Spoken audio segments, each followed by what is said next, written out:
शाकिल अपने ऑफिस में बैठा एक फ़ाइल के मुतालबे में मसरूफ़ था कि पास बड़े हुए फ़ोन की घंटी बज उठी। तो शाकिल ने हाथ बढ़ाकर रिसीवर उठा लिया। यस, शाकिल ने अपनी आदत के मुताबिक उसीले लहजे में कहा, 0611 आपसे फ़ौरी बात करना चाहता है जनाब। दूसरी तरफ से उसके पीए की मदवाना आवाज़ सुनाई दी और शाकिल बेख्तियार चौंक पड़ा, क्योंकि 0x11 का मतलब था कि वो आदमी जो मिलिट्री इंटेलिजेंस में उसका मुखबिर था, उसने मुखबिरों को बाकायदा नंबर अलॉट रखे थे ताकि उनको पहचाना जा सके। कराओ बात।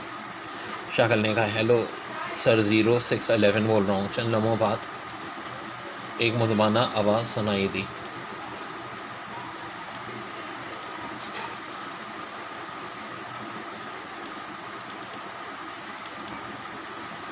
ये था शाकिल का ख़ास मुखबिर, जिसे मिलिट्री इंटेलिजेंस की सरगर्मियों पर नज़र रखने के लिए शाकिल ने हायर किया था। शाकिल समझता था कि कोई भी मिशन हो तो उसको इत्तलात होनी चाहिए। यही वजह है कि उसने डिफरेंट एजेंसियों में अपने लोग रखे हुए थे। यस, क्या बात है, क्यों कॉल किए? शाकिल ने अपने मखसूस लहजे में गुस्से में कहा। सर, इंतहाई अहम बात है, अगर इजाज़त दे तो मैं खुद हाज़िर हो जाऊँ। दूसरी तरफ से कहा गया, किस बारे में? कोई इशारा हो सकता है, तुम खामोखा मेरा वक्त ज़ाया करो। शाकिल ने सर लहजे में कहा, सर, पाकिस्तान सिगरेट सर्विस के बारे में। दूसरी तरफ से कहा गया तो शाकिल बेख्तियार उछल पड़ा। अच्छा, जल्दी आओ, फ़ौरन अभी इसी वक्त। शाकिल ने हलक के बल चीखते हुए कहा, मैं ऑफिस के करीब से एक फ़ोन बूथ से कॉल कर रहा हूँ, मैं अभी पहुँच जाता हूँ। दूसरी तरफ से कहा गया। उसके साथ ही राब्ता ख़त्म हो गया तो शाकिल ने रिसीवर रख दिया। पाकिस्तान सिगरेट सर्विस के बारे में क्या इत्तला दे सकता है? शाकिल ने बुरबुराते हुए कहा, और इसके साथ ही उसने हाथ बढ़ाकर इंटरकॉम रिसीवर उठाया और एक के बाद दीगरे 2 नंबर प्रेस करने शुरू कर दिए। यस सर, दूसरी तरफ से मुतमाना आवाज़ आई, 0x11 आ रहा है, उसे फ़ौरन मेरे ऑफिस भेजो। शाकिल ने कहा, और इसके साथ ही उसने रिसीवर रख दिया। फिर उसके सामने रखी हुई फ़ाइल बंद की और उसे मेज़ की दराज में रख दिया। थोड़ी देर दरवाज़ा खुला और एक नौजवान अंदर दाखिल हुआ। इसके जिस्म पर आम सा लिबास था, लेकिन इसका अंदाज़ बता रहा था कि फ़ौज का तरबीत याफ्ता आदमी है। आओ सुरेश, मैं तुम्हारा इंतज़ार कर रहा था। शाकिल ने उसके सलाम का जवाब देते हुए कहा। इसके साथ ही उसने उसे मेज़ की दूसरी तरफ बैठने का इशारा किया। सर, इंतहाई अहम इत्तला, इसलिए मैं खुद हाजिर हूँ। सूरज ने खुशामदाना लहजे में कहा। इत्तला बताओ जल्दी, फ़ौरन। शाकिल ने तेज़ लहजे में कहा, सर, मिलिट्री इंटेलिजेंस ने पाकिस्तान में एक इंतहाई अहम मिशन मुकम्मल किया है। कैप्टन सुरेश के सेक्शन ने मिशन मुकम्मल किया। सुरेश ने कहा, लानत भेजो, असल बात बताओ कि क्या हुआ है? शाकिल ने और ज़्यादा उसीले लहजे में कहा, सर, तवील पस मंज़र है, जब तक मैं सब कुछ तफसील से ना बताऊँगा आपको असल बात मालूम ना हो सकेगी। सुरेश ने मुतवाना लहजे में कहा, अच्छा बताओ। शाकिल ने उठ बेचते हुए, और सुरेश ने औरतों के स्मगलर के साथ साथ राम कैप्टन सुरेश के सेक्शन के प्यादा राम और उसके साथियों के किए जाने और वहाँ से एटमी ऑफ दोस्तों से शेड्यूल से लेके वापस आने तक की पूरी तफसील बता दी। तो फिर क्या हुआ? ऐसे प्रोजेक्ट तो मिलिट्री इंटेलिजेंस मुकम्मल करती रहती है। शाकिल ने हैरान होते हुए कहा। इसके लहजे में तलखी होता ही थी। पोस्ट मिलिट्री इंटेलिजेंस के चीफ साहब को इस कैप्टन सुरेश ने इतला दी कि पाकिस्तान में इस ग्रुप के साथियों को हलाक कर दिया गया। ये इतला भी मिली कि जिस कमांडर इस शाम से शेड्यूल हासिल किया गया, इसको भी मिलिट्री इंटेलिजेंस ने पाकिस्तान में मुखबिर डिप्टी कमांडर हाशिम को भी गिरफ्तार कर लिया और इनके खिलाफ कोर्ट मार्शल करके इनको सजाए मौत दी गई। सुरेश ने कहा, दे दी होगी, आखिर इनकी भी तो मिलिट्री इंटेलिजेंस है। शाकिल ने कहा, सर, असल बात जो मैं बताना चाहता हूँ वो एक कमांडर इस शाम को पाकिस्तान के सेक्रेटरी खारजा सर सुल्तान की रिहाइश का से गिरफ्तार किया गया। ये भी इत्तला मिल चुकी है कि पाकिस्तान सिगरेट सर्विस के चीफ का नुमाइंदा खसूसी अली इमरान इस कमांडर एहतशाम से इसके ऑफिस में मिला था। तो इसके चंद घंटों बाद कमांडर एहतशाम को सेक्रेटरी खारजा की रिहाइशगाह से गिरफ्तार कर लिया गया। सुरेश ने कहा तो शाकिल चौंक कर सीधा हो गया। पार्ट 25 इमरान सीरीज़ के नावल S3 का पार्ट 26। ओ हैरत है, इसका मतलब ये सारे खेल का इल्म पाकिस्तान सिगरेट सर्विस हो गया है। शाकिल ने इंतहाई बेचैन से लहजे में कहा। यस सर, और दूसरी बात यह कि प्यारे हमको जो सारे प्लान का इंचार्ज था उसे अचानक अगवा कर लिया गया। फिर मालूम हुआ कि वो किसी कार के नीचे आकर कुछ लगे और कार फरार हो गई। लेकिन मुझे इत्तला मिली है कि प्यारे राम को बाकायदा इसकी रिहाइशगाह से अगवा किया गया है, क्योंकि प्यारे राम ने अगवा होने से पहले मुझे फ़ोन करके बुलाया था, क्योंकि वो मेरा बहुत गहरा दोस्त है। और जो कुछ मैंने आपको बताया है इसमें बेहतरी बातें इसी प्यारे राम ने मुझे बताई थी। जब इसकी रिहाइशगाह पर पहुंचा तो वो वहाँ से गायब था। अलबत्ता साइड की कोठी के एक चौकीदार ने मुझे बताया कि स्याह रंग की कार इस कोठी से निकलकर उसने जाते हुए देखी है, जिससे मैं समझ गया कि प्यारे राम को बेहोश करके हुआ क्या है। मैं प्यारे राम अकेला रहता था और जाहिर है अगर उसने कहीं जाना होता तो लाजमन मेरे लिए कोई पैगाम रख कर जाता। फिर उसकी कुचली लाश सड़क से मिली है। इससे ही ज़ाहिर होता है कि हम किसी एजेंटों ने उसे अगवा किया और फिर उससे पूछगछ करके उसे इस अंदाज में हलाक कर दिया। ये प्यारे राम एक्सीडेंट में हलाक हुआ है। लेकिन मुझे मालूम है कि क्या हुआ है। सुरेश ने कहा, वो तुमने दुरुस्त दिया कि ऐसे ही होगा, लेकिन वो पुर्जा क्या नाम बताया था तुमने? S3। शाकल ने कहा, जी हाँ बॉस S3। सुरेश ने कहा, S3 कहाँ भिजवाया गया है?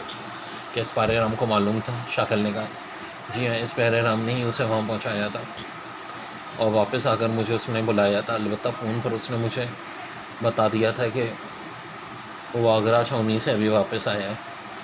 ये बात मुझे मालूम है कि वागरा छावनी के अंदर एक लेबॉर्ट्री मौजूद है जिसमें नेवी के सिलसिले में मशीनरी पर काम होता रहता है। सुरेश ने कहा, वेरी गुड, तुमने इंतहाई कीमती मालूमात दी है सुरेश, वेरी गुड। आज से तुम्हारी तनख्वाह ना सिर्फ डबल होगी बल्कि तुम्हें इसका भारी इनाम भी दिया जाएगा। शाकल ने इंतहाई मुसर्रत भरे लहजे में कहा और उसने साथ ही इंटरकॉम रिसीवर उठाया और एक के बाद दीगरे 2 नंबर प्रेस किए। पार्ट 26 सीरीज़ के नावल S27 का part 27। Shakal chief of secret service काफरिस्तान ने कहा कि मुखबिर सेक्शन के इंचार्ज राजेंद्रन से बात कराओ। यस सर, मैं राजेंद्रन बोल रहा हूँ। चंद लम्हे बाद एक और मर्दाना आवाज़ आई, राजेंद्र, मुखबिर 0x11 सुरेश की तनख्वाह से डबल कर दो और उसे फौरी तौर पर 10 लाख का चेक बंटवा कर जारी कर दो। शाकल ने कहा, यस सर। दूसरी तरफ से कहा गया तो शाकल ने रिसीवर रख दिया। वाकई कदर शनास है सर, सुरेश ने इंतहाई मुसरत पर ले जाएगा। जाओ और लेकर जाओ अपना इनाम। काम करने वालों के लिए मेरा दिल हमेशा खुला रहता है। शाकल ने कहा तो सुरेश उठा और सलाम करके वापस चला गया। 1 मिनट सुनो, किसको इस बारे में मालूम नहीं होना चाहिए कि तुमने मुझे क्या बताया, समझा? मेरे स्टाफ को भी नहीं हो, वरना अच्छा नहीं होगा। शाकल ने कहा, हुक्म की तामील होगी सर, सुरेश ने कहा। और शाकल ने इस बात में सर हिलाने पर वो मुड़ा और दरवाज़ा खोलकर बाहर निकल गया। तो शाकल ने फ़ोन का रिसीवर उठाया और 2 नंबर प्रेस कर दिए। Yes sir. दूसरी तरफ से PA की आवाज़ सुनाई दी, सदर के मिलिट्री सेक्रेटरी से मेरी बात कराओ। शाकल ने कहा और रिसीवर रख दिया। थोड़ी देर बाद फ़ोन की घंटी बजी। यस। शाकल ने रिसीवर उठाकर कहा, military secretary service to president से बात करें। सर। दूसरी तरफ से PA की आवाज़ आई, हेलो, शाकल बोल रहा हूँ, chief of secret service. Shakal ने रोबदार लहजे में कहा, yes sir, military secretary to president बोल रहा हूँ, फरमाइए।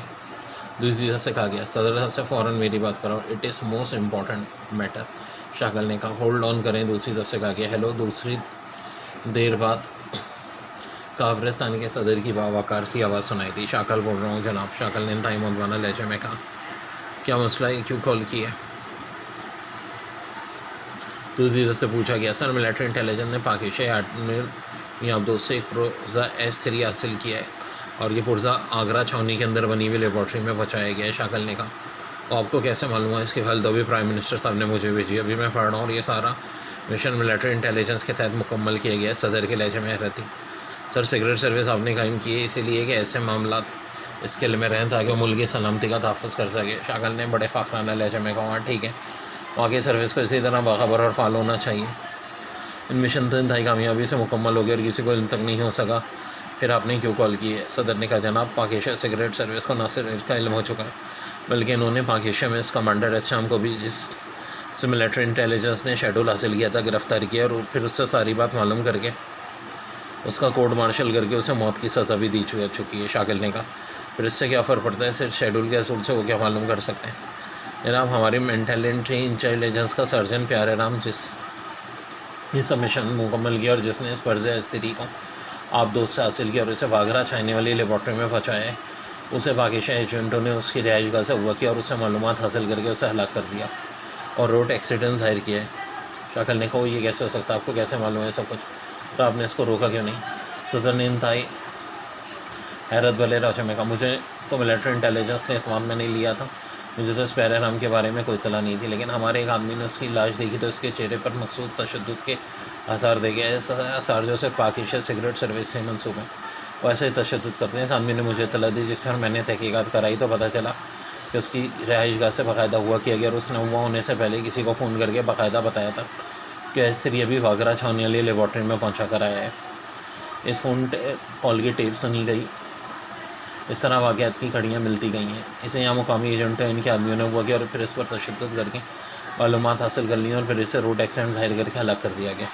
हमें ज़रा सी पहले भनक पड़ जाती कि प्यारे राम इस कदर अहम हो चुका है, कौन सा अलर्ट रहते। शाकाल ने बाकायदा ड्रामा रचाकर सब अपनी कारकर्दगी के तौर पर जाहिर करते हुए कहा, ओ वेरी बैड, वहाँ की आपकी बात दूर से ऐसे आदमी की हिफाजत खसूसी तौर पर की जानी चाहिए। वेरी बेडिसनल है। अब पाकिस्तान सिगरेट सर्विस वागरा छावनी पहुँच जाएगी। सदर ने परेशान होते हुए कहा, यस सर, और मेरी आपसे दरख्वास्त है कि आप इस बारे में मुझे अपने तौर पर इजाज़त दें, मैं पहले ही से पहुँच जाता हूँ। पाकिस्तान सिगरेट्स को चूँकि ये मालूम ही नहीं हो सका कि हमें इसके बारे में, इसलिए इस बार इनके बच जाने का साल ही पैदा नहीं होता। शाकिल ने कहा, लेकिन वागरा छावनी में आपके ये पहुँचने पर तो सबको मालूम हो जाएगा, इसलिए इसे छुपाने की ज़रूरत नहीं है। छावनी के इंतजाम बेहद अच्छे हैं, वहाँ पर पाकिस्तान सिगरेट कुछ नहीं कर सकती। अलबत्ता मैं आपको हुक्म देता हूँ कि आप इन्हें छावनी तक पहुँचने से पहले ख़त्म कर लें, और ये भी सुन लें, इस बार नाकामी पर इंतहाई सख्त नोटिस लिया जाएगा। सदर ने कहा, यस सर, ठीक सर, आप बेफिक्र हो जाएँ सर। शाकिल ने दूसरी तरफ से रिसीवर रख दिया गया। शाकिल ने भी एक तवील सांस लेकर के रिसीवर रख दिया। वैसे उस वक्त उसके चेहरे पर इत्मीनानी के तासुरात नुमायाँ थे। उसने सदर पर अपनी अहमियत ज़ाहिर कर दी थी और उसे इजाज़त भी मिल गई थी, इसलिए शाकिल ने फौरी तौर पे वहाँ पहुँचने और पाकिस्तान सिगरेट के ख़िलाफ़ मौसर कार्रवाई करने का फैसला किया, और इसके साथ ही उसने इंटरकॉम रिसीवर उठाकर नंबर प्रेस किए। ऑफिस इंचार्ज को आंध्र प्रदेश का तफसीली नक्शा उठाने ऑफिस पहुंचाने के लिए कहा और फिर रिसीवर को रख दिया। इस बार तो मुझसे बचकर ना जा सको कि इमरान किसी सूरत भी नहीं शाकिल ने कहा। इसके साथ ही उतने सख्ती से होठ बेच लिए जैसे वो किसी आखिरी फासले तक पहुंच गया हो। पार्ट 27।